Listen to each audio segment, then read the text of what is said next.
Coming up on the Blerd Breakdown, is Mace Windu back? We get to the bottom of it. Apparently, Mattel needs to watch what they put on their toys, especially ones with the name of Wicked. We've got another Diddy or Didn't. Diddy's lawyers are challenging the prosecution and the idea of a second sex trafficking victim. Micah Parsons is letting it be known how he feels about Mike McCarthy. And I did a commercial. I want to talk all about it with you. Let's get it, y'all. Blerd Breakdown is now.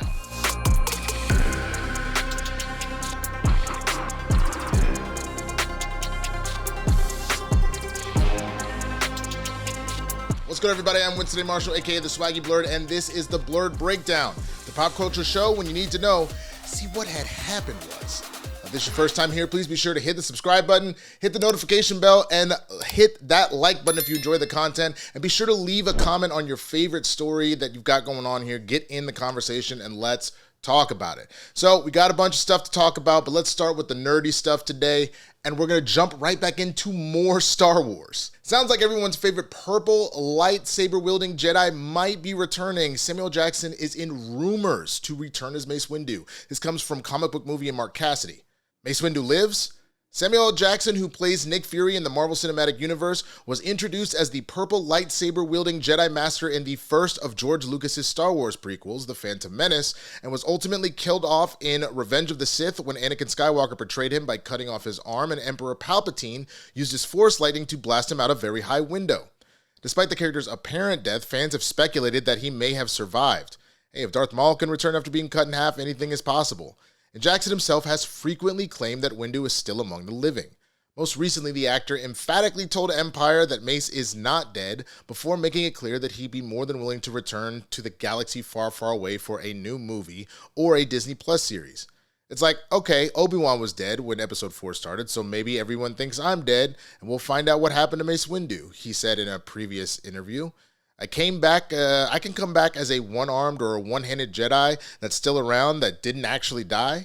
I could be a ghost hologram, he added. I don't care. I just want to stay associated with the franchise. Not that I won't, because I've been in 3 of them. Now, Scooper, My Time to Shine Hello, is claiming that Jackson is officially in talks to return to the Star Wars universe for a mysterious project.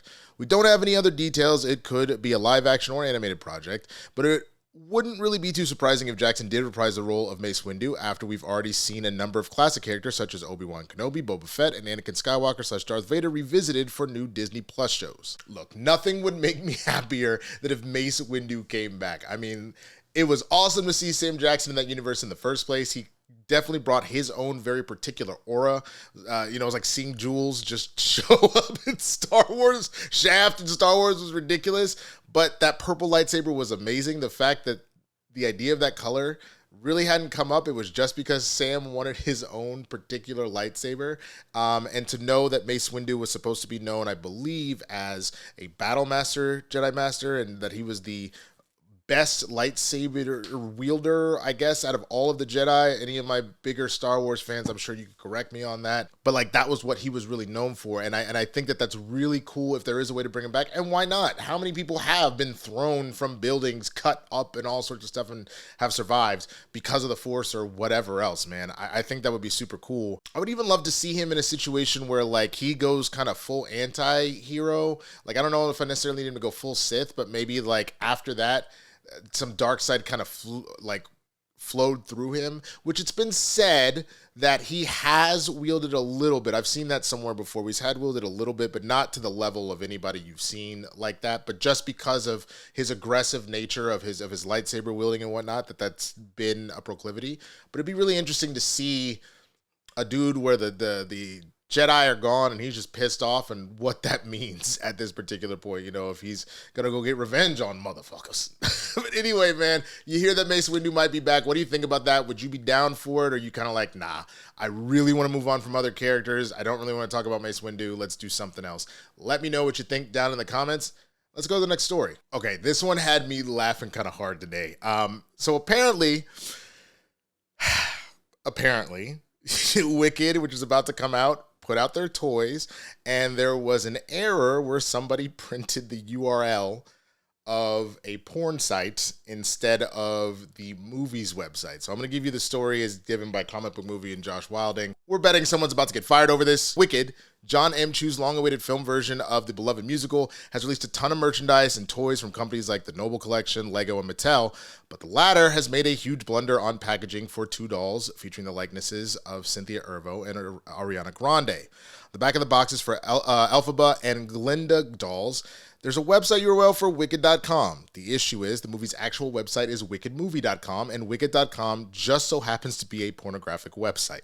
Established in Canoga Park, California on March 1st, 1993, Wicked Pictures was formed with a firm commitment to producing quality parody porn movies, a decision the company has stayed true to since its beginning. Read the description on that site. The content there is not safe for work, so visit it on your own.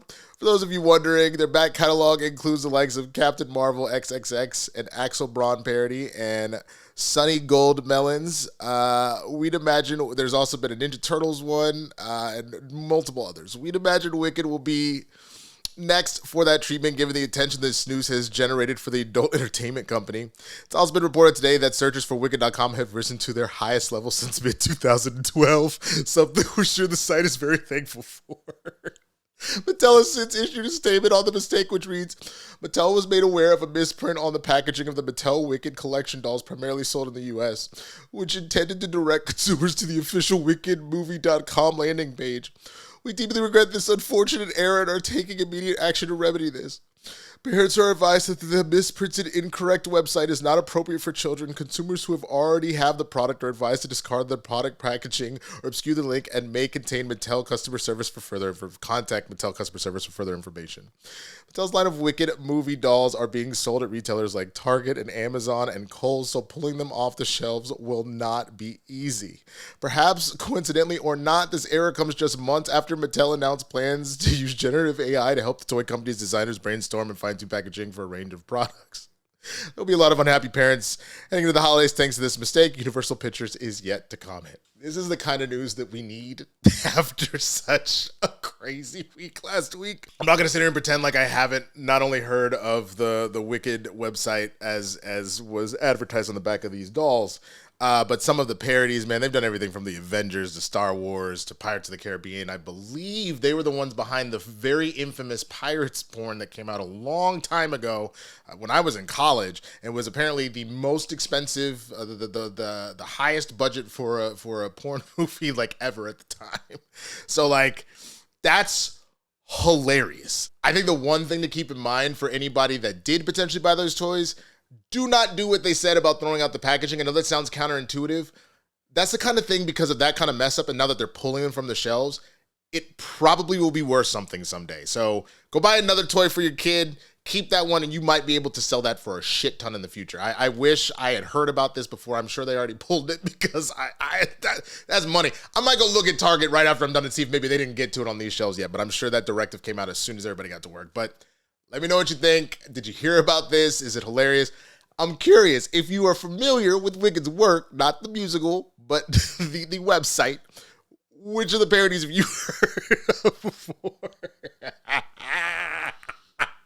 Let me know down in the comments.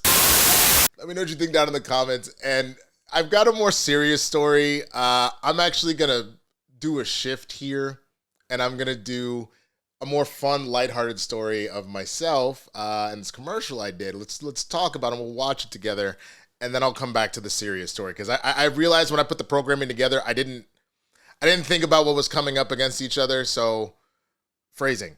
So let's talk about my commercial. So for those of you that didn't know, I just posted recently here on YouTube. I posted it on Instagram. I posted on TikTok, and it is running now. I did a Sam's Club holiday commercial, which was so much fun. So before I even talk about it, let's just watch the commercial. Put my headphones on. Watch it together, and we can just I'm not going to say anything. I'm just going to put it on so you can see it. And then that way, when you see it, you can look out for it. I definitely want people to tell me when they see it, because I'm trying to figure out if a brother about to make some Skrilla, be a Merry Christmas, and I'll be able to starve off these tariffs, or, if it's just some pocket change. But here's a commercial. Wish I could house without burning the turkey. Join the club. So much ice in carpal tunnel. Pop these in the oven, step away from the knife. I want to invite more people, but it's so expensive. Spend less on food and invite your second cousins twice removed. Less time cooking and more time familying. Join the club. Feed 10 for under $100 with a meal that heats up within 2 hours. See site for details. Oh, man. So, yeah, that was it. That was my commercial, which is pretty cool. It was a good time, man. The funny thing is with holiday stuff, I mean, a lot of the editing on things like this take a long time. So they shoot this a while ago. So I had told some people that I booked something a minute ago. I want to say we shot this in August, and they really were just waiting till they could get to the end of spooky season. And they started playing it last week, but they even kind of waited till the political ads were done, and now I'm hearing it play a lot. But yeah, so just to show you some stuff, like the people you see here on the top left-hand corner, that is the lead wardrobe lady. I cannot remember, unfortunately, these people's names. I feel like such an ass. If I pull up my call sheet, I can. But these are the lovely folks that kind of helped guide me through all this. The young lady down on the bottom left was one of the main producers. The top right was one of the lead PAs, and the bottom right is the makeup artist. These were the people that were having me out here looking like I had made an entire feast, man. These are some of the awesome people that helped put it together. You can see the crew working really hard. And then these are the 3 actual stars of the commercial, because there's a number of Sam's Club holiday commercials running right now. And these 3 are the happy carolers in every single one. So the one closest to me there, that's Daryl Jim. Absolutely hilarious individual. All 3 of them are. In the middle there, that's Melanie. Melanie got some serious attitude, and I love that. I mean, she's the sweetest person in the world, but like I got a few photos of hers, like where she's flipped off the camera and stuff. It's hilarious. We both bonded over the fact that we both did some Disney Channel stuff. She did, I believe she was either a reoccurring guest star or a series regular on a show. I can't remember which show, but she was working with that for a while. And then that last gentleman in the back, that's Dan Stevens. Awesome guy, really, really nice. But the 3 of them are absolutely crushing it in all of these commercials. And it was cool to really get to know them and spend a lot of time. Probably my favorite story. There's a point in time where they're moving shots, they're moving all this stuff around, so they ask the actors to clear the set so that they can flip all the lights, they can pull stuff in and out, et cetera, right? And we get put in, we're in a real house, we get put in this basement, and for those that know me, I have this special gift to pass out pretty much anywhere instantly. And it is really apparent on days where I didn't get good sleep. So we get put down in this room. Everybody goes and sits on a couch. I see a giant like love sack, those big bean bags. And I go and sit down for half a second, and I'm like looking at some books on the wall in this game room, this basement. And when I tell you, the next thing I know, I hear, "Hey, Winston, we need you for your next shot." And everybody goes, "Bro, how the fuck did you do that?" And I said, "Do what?" I was like, "You sat down and within 30 seconds you were out cold. You've been asleep for the last 20 minutes. And I was like, "Oh, I don't know. I slept like 2 hours last night because I was a little too excited and nervous about missing my alarm." So it was kind of one of those things that particular thing, we talked about it a little bit afterwards before I left. That's one of the things that Kristen actually gets mad at me about, because my ability to pass out so quickly is kind of ridiculous, and she has a harder time getting to sleep, and I snore. So me falling asleep first kind of blows. So there's that. But either way, man, it was a super fun time. I'm really hoping this thing is playing all over the place. What I'm crossing my fingers for, as far as TV goes, that it plays during like games. So, you know, the NFL, NBA, NHL, all that stuff. Because if it's doing that there, that means it's playing all over the place. So far, I've heard of people seeing it in streaming capacity. So like while they're watching Hulu, like my mom was watching The Golden Bachelorette, and she said she saw it. A homie did say he saw me on ESPN2, which is also good, but I'm really crossing my fingers. So if anybody still watches like live TV like that and you see it, please, please, please tag me, because if so, that is the holy grail. If it's playing during that kind of stuff or on general broadcast, like even if you are watching on Sunday Ticket, if it is playing during the broadcast for that, that's also kind of the general stations around the country, that's a good sign. So when you see the commercial, come back here, tell me on this video or the clips video, tell me on Instagram, all that kind of stuff. I really want to know. And other than that, man, thank you to everybody that's watching it and throwing such nice comments that I've seen already. Now that we've done something a little like more lighthearted and fun, you will now see why I decided to move the stories around. Let's talk about another Diddy or didn't he. So Diddy's lawyers are challenging prosecutors' claims of a possible second sex trafficking victim. This comes from TMZ. Diddy's lawyers say they've received a trove of discovery material from the government over the past 6 weeks, and they're going after the federal prosecutor's assertion there's a possible second victim.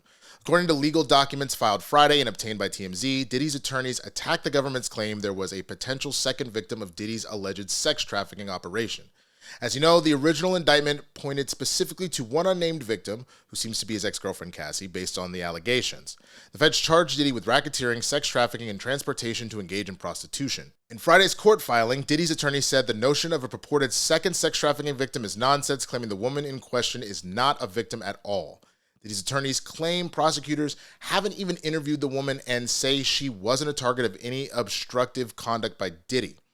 The lawyers also say Diddy never tried to obstruct the prosecutor's investigation by contacting the alleged second victim, and the feds were fully aware of that. The attorneys say the government misled the court and concealed the true facts during Diddy's first bail hearing during his September 16th arrest in New York City. This latest filing marks Diddy's fourth attempt at making bail after repeatedly being rejected by the court.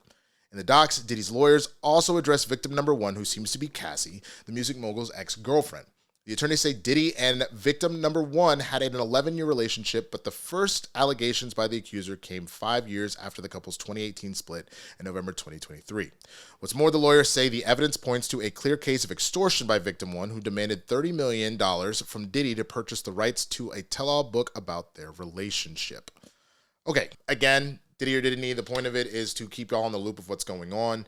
I think both from a standpoint as, you know, a black man, especially black man in the entertainment industry, there has been this whole situation where we don't, you know, if major people in Hollywood, especially black folk, we don't want anything, we don't want to tear them down or nothing like that. You know, there are but Diddy clearly did a lot of wrong stuff. We saw the video of what he was doing to Cassie and everything else.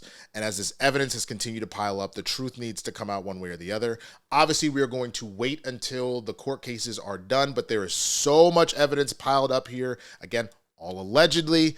I just want to keep everybody in the loop on this stuff because this is one of those situations where it has such a ripple effect through hip hop, throughout Hollywood, and in general, as we have talked about the Me Too movement. And as we just saw now with Trump getting elected, the grossness of all sorts of dudes like Nick Fuentes and others talking about your body, my choice on some fucking bullshit. I want to call all this shit out as I see it, period. That's what it is. I will not idly stand by. I never have, and I damn sure won't now, especially with somebody this big, while women are being treated like shit and are being assaulted and talked about any type of way, and just let that shit fucking happen. I see that shit happen. I'm gonna call that shit out. It is what it is. That is how I roll. I don't let shit like that slide by. So again, as more of these stories come up, I will make sure to share them because I know a lot of this is an easy way. You'll know that I will report on that stuff. So if you're trying to find out where it is, I will make sure that I have stuff here for you as new things come up. But other than that, let me know what you think down in the comments. The fact that Diddy is still trying to get bail one way or the other. If you have heard any other news, let me know down in the comments, and I'll make sure to cover that going forward.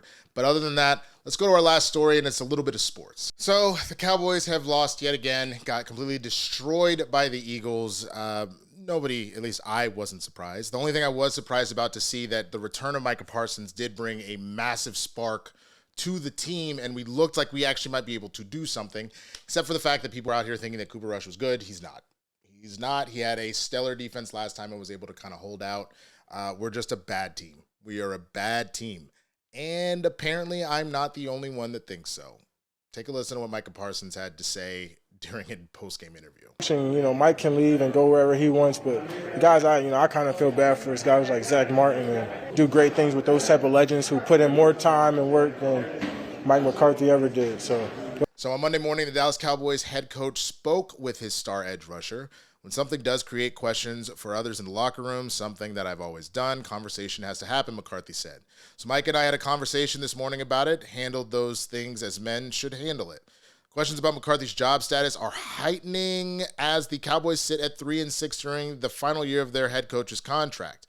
McCarthy led the Cowboys to 3 12-win seasons from 2021 through 2023, but early playoff exits, including a blowout home loss to the Green Bay Packers in January, kept team owner Jerry Jones from extending McCarthy's contract past the 2024 season. With 8 games to play, the Cowboys have a 1% chance, it's a 0% chance, fuck that, of making the playoffs this season per the Athletics playoff predictor. Parsons said on his podcast Monday night that he didn't intend to throw McCarthy under the bus. That wasn't his intent, McCarthy said. The other part of this is that I don't want to see any of my players getting attacked from the other sides. We have so much more that we need to focus on, and that's really what we talk about through the game today. Keep it about football. Bear down on those things we have to improve on. These are the things you need to eliminate from your culture. Just like anything, conversations bring resolution, and I think this is an example of that. All right, look, I'm going to be real. I've been calling for Mike McCarthy's job. And I'm not saying that I'm calling for him never to work again. He is a Super Bowl winning coach. He has brought us some winning seasons, but he has done absolutely nothing with the team in the playoffs. He for whatever reason, he doesn't do a good job of preparing us to do that. And during the regular season, there are moments where his time management, where clearly whatever discipline that needs to happen, the idea of being a leader of men, all that stuff just doesn't happen with the team. I don't feel confident whenever I see them go out there. I have a lot of fun during the games where we had blowouts where our offenses were crazy, but you wanted to blame Kellen Moore. Kellen Moore went off and did help the Chargers with a slightly better offense, not good enough, but now he's with the Eagles and got them looking great. Dan Quinn was here, and he had this defense looking sharp as hell, but Jerry didn't want to retain him and certainly didn't want to fire McCarthy and make him head coach. So now he's in Washington, and Washington will most likely win the NFC East. At the very least, they're going to scrap with the Eagles all the way to the end, and the Cowboys look awful. We're left with the one coach here, and he's not doing anything for us. Now, I more so blame Jerry because Jerry didn't go and fix personnel issues. He didn't help us get a better run defense. He didn't go help us get a run game. You had Derrick Henry available. There are plenty of running backs available, and you thought bringing Zeke back, who has apparently had behavioral issues. He was fumbling during this game near the goal line. Like, you did nothing to improve the team. And I've talked about previously, you can check out the other videos where I do think I'm concerned that maybe Jerry Jones has some sort of dementia going on. But the same thing I've said, enjoy your billions, enjoy doing whatever you want, remain the owner, but stop being the GM. Let somebody who they have dedicated their life to this, and I know you say you have too, but you really are more in the business of making the Cowboys the most profitable franchise, and I don't blame you, in all of sports. Good for you. Make your money. But do you understand that, like, your ego being so, I had to be the one that made every specific decision, that you doing that is actually getting in the way of you getting those? Because, like, Robert Kraft, if you notice, Robert Kraft's sitting on 6 rings, you know what I'm saying? And gets to still be one of the top franchises in the world as far as valuation and all that. And he's having a good old time, maybe too good of a time. That's why, the massage crap went down. But Jerry, like, for real, bro, can you please get out of your own way from a diehard Cowboys fan who at this point, I'll never stop like having some sort of like fan base in my heart for the team, but I'm going to stop caring. I'm genuinely getting to that point where I'm literally just going to stop caring because I can't do this over and over and over again. Whereas you are fine spending the last of your twilight years doing that, as I'm really kind of getting into the prime of my life, man. I'm not going to sit here and be stressed over a team that you won't let your vice grip go like goddamn Emperor Palpatine. And in doing so, the dark side is eating away at the environment and the mentality of this team. We're going nowhere. And it is because of you, sir. So with that, again, I hope McCarthy goes and gets another job somewhere, but just not with us. I don't think that this is a good fit at all anymore. What do you think hearing that? What do you think of Micah's comments? I don't necessarily feel bad about it. I saw a lot of pundits being like, this was completely unacceptable. The man feels the way that he feels. There are things that Micah needs to do better for sure, but clearly you had Dak getting caught on camera talking about we effing suck. You have CD having outbursts. You have, like, clearly something's wrong. Something's rotten in the state of Denmark, man. So let me know what you think down in the comments. There's one other sports story I wanted to cover. Okay, so the Vikings played the Jacksonville Jaguars, and we actually had a defensive player, Cameron Bynum, have a major play, and he went and did a celebration after doing so. Check this out, man. He came down and hit the full Raygun routine. The whole thing, the headstand, the kick.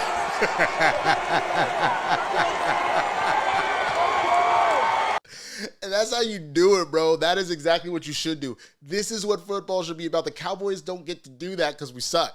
You know what I'm saying? If we became a good team again, if you brought fun back to that locker room, which happens when you win, which happens because you're being led in the proper way. This is what can ultimately happen, man. So shouts out to Cameron Bynum. I know we were just talking about Raygun and retiring, and I get it. Like I said, enough with bullying her, but it doesn't mean that these viral moments aren't hilarious and people doing the dances aren't hilarious. That's fun. That's a good time. Let me know what you think down in the comments. And with that, that's going to be the Blerd Breakdown. Thank you so much for watching. If you haven't already, hit the subscribe button, hit the notification bell, throw a like on this video if you enjoyed it, man, and get in the comments. Talk about any and everything that was on here, the sports stuff, the commercial, Diddy or Didney, Star Wars. What was the last one? I already forgot. The Wicked Toy. Oh, my God. There was a lot of wild shit popping off in this episode, man. I swear to God. Let me know what you think. I also did a number of trailer reactions recently. There were two this weekend with Marvel. We had, Brave New World and Thunderbolts. And then today I did Mission Impossible, The Final Reckoning, as well as What If Season 3. So check all of that out, man. I greatly appreciate it. You'll see coming up in just a minute here, all the clips from last week I'm going to post up here. I will also post the clips from this episode as well. It's just going to take me some time to edit out the thumbnails and do all that stuff, so you got something up there. But check, those will probably start all rolling out tomorrow. Though, to be honest with you, depending on how long it's to edit, when I say tomorrow, this may be dropping Tuesday morning. We'll see what happens. Depends on how quickly my computer can export everything. If it gets beyond me being able to get this up by 7 p.m., I know most people have gone to bed, in which case this will be Tuesday morning, and then I'll roll some more of this out on Wednesday, and we'll do a Tuesday, Thursday thing again. But either way, thank you so much for watching the show. Much love to each and every one of you, man. Be sure to come back to the other one, check out some of the other videos, and y'all be safe out there, man. Peace.